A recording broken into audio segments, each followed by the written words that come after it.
Assalomu alaykum hammaga. Bugun mart smenada tushgan 43-masalani tahlilini qilamiz. Demak, masala shartida aytilgan DNKning intron qismi 5 dan 3 qismini tashkil qiladi. Exon qismining birinchi zanjirdagi umumiy sitazinlarning 3/4 qismi joylashgan.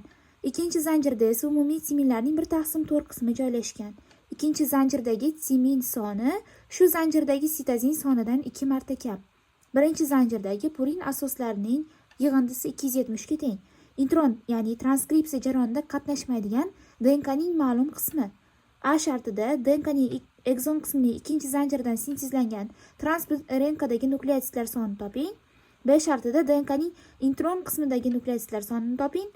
C shartida esa DNKning intron qismi uzunligini toping deb bergan ekan. Demak, masalani tahlil qilishni boshladik. Masalamizda DNK berilgan ekan va u qanaqadir uzunlikdagi. Shu uzunlikdan bizdagi 2 qismi, ya'ni 2x qismi exon qismida joylashgan. Exon qismi transkripsiya jarayonida qatnashgan qismi hisoblanadi. Aslida 5x bo'lgan bo'lsa, demak 3x qismi intron, ya'ni transkripsiya jarayonida ishtirok etmagan qismi hisoblanadi. Xo'p, masala shartida aytilgan bizda ikkinchi zanjirdagi timin soni shu zanjirdagi sitazin sonidan 2 marta kam debdi. Demak, nukleotidlarni yozib olaman. Demak, ikkinchi zanjirdagi timin soni shu zanjirdagi sitazin sonidan 2 marta kam. Demak, ikkinchi zanjirdagi timinni x deb olsam, shu zanjirdagi sitazindan 2 marta kam. Demak, sitazinimiz 2x, ya'ni 2 karra ko'p bo'lgan. Hozir bu yoqqa ham x, bu yoqqa ham x olib ketayotganimga chalg'ib ketmanglar. Bu DNKdagi nukleotidlar soni, bu exon intron qismidagi son. Xohlasangiz shuni y deb olamiz.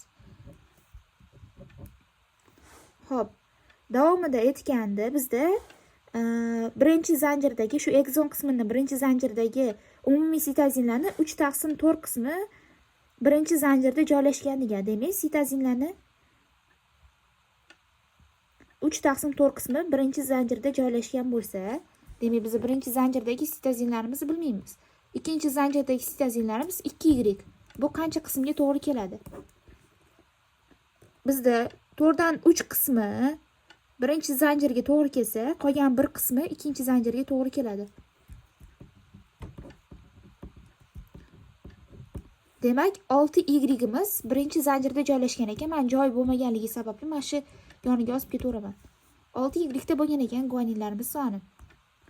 Xo'p, davomida aytilgan bizda ikkinchi zanjirdagi timinlarning 1/4 qismi joylashgan degan. Timinlarimiz y. U bir qismga to'g'ri kelsa, demak qolgan 3 qismi bizda ikkinchi zanjirda joylashgan. 3y ga to'g'ri keladi. Buni ham mana shu yerga yozib ketaveraman. Mana tenglamalarimizni tuzib olib, bir noma'lumlikda ishlaymiz. Endi bizda masala shartida aytgan, birinchi zanjirdagi purin asoslarining yig'indisi 270 ga teng degan. Bizdagi purin asoslarimizga adenin bilan guanin kirganligi sababli y va 2y ni olamiz. Y va y'imiz 2y'imiz 3y dan hosil qiladi va bu 270 ga teng bo'lar ekan. Shu yoqdan y ni topadigan bo'lsam, y 90 ga teng. Endi masala shartida aytgan bizda A shartida DNKning exon qismida ikkinchi zanjirdan sintezlangan transport RNKdagi nukleotidlar sonini aniqlang debdi. Xo'p. Endi men avval exon qismidagi nukleotidlarning umumiy sonini topsam bo'ladi. 6, 9, 10, 12y, demak umumiy nukleotidlarimiz 24y ga to'g'ri kelar ekan. Uni ko'paytiramiz 90 ga. Xohlasanglar to'g'ridan-to'g'ri 12y ko'paytirib ketaveringlar. Xo'p. 2160 ta nukleotidga to'g'ri kelar ekan. Bu exon qismidagi umumiy nukleotidlarimiz. Va undan sintezlangan, undagi transport RNKdagi nukleotidlar sonini topadigan bo'lsam, yarmiga teng bo'ladi. Xo'p, B qismida bizda so'ralganda intron qismidagi nukleotidlarning umumiy soni. Demak, exon qismida bizda 2160 ta nukleotidimiz bo'lsa, bu 2x qismiga to'g'ri kelardi. Intron qismimizda 3x. topib oladigan bo'lsa 3240, ya'ni bundan 1,5 karra ko'p. Bu intron qismidagi umumiy nukleotidlar soni. Endi C shartida shu intron qismidagi DNK ning uzunligini topgin degan. Demak 3240 ning yarmi 1620 va uni ko'paytiramiz 0,34 ga. Bizda 550,8 nanometr uzunlikdagi DNK kelib chiqar ekan. Osongina masala, tez ishlab olasizlar.